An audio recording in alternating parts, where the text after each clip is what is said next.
గోవును పూజిస్తాం, దండలేస్తాం, అట్టిపళ్ళు పెడతాం, దానికి అరగవు. గడ్డి తినే గోవుకి అట్టిపళ్ళు పెడతాం, ప్రసాదాలు పెడతాం.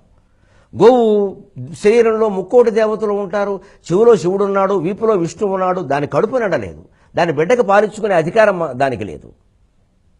దానికి అర్థం అవట్లా ఈ దేవతలు వైభవాలు ఏమిటో. గోవు చుట్టూ తిరగడమా? మనం చుట్టూ ఎందుకు తిరుగుతున్నామో దానికి తెలియదు, భయపడి చచ్చిపోతుంది. గోవు చుట్టూ ప్రదక్షిణాలు చేయడం అంతా అజ్ఞానం, ఇంకోటి లేదు, చర్చకు సిద్ధం.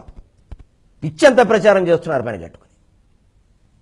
అదో జీవి, అదో జంతువు, దాని చుట్టూ ప్రదక్షిణం చేయడం ఏంటండి?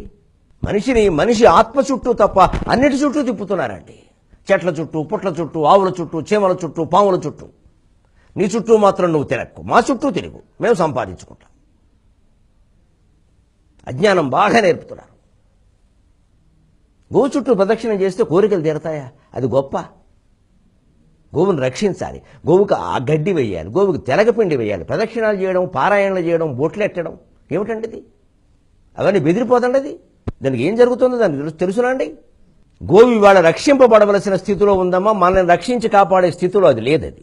అది మనల్ని రక్షిస్తుందనుకోవడం అజ్ఞానం. మనమే దాన్ని రక్షించి తీరాలి, ప్రేమ ఉంటే. ఉపన్యాసాలు చెప్పడం చాలా తేలిక, గోవే దేవతని.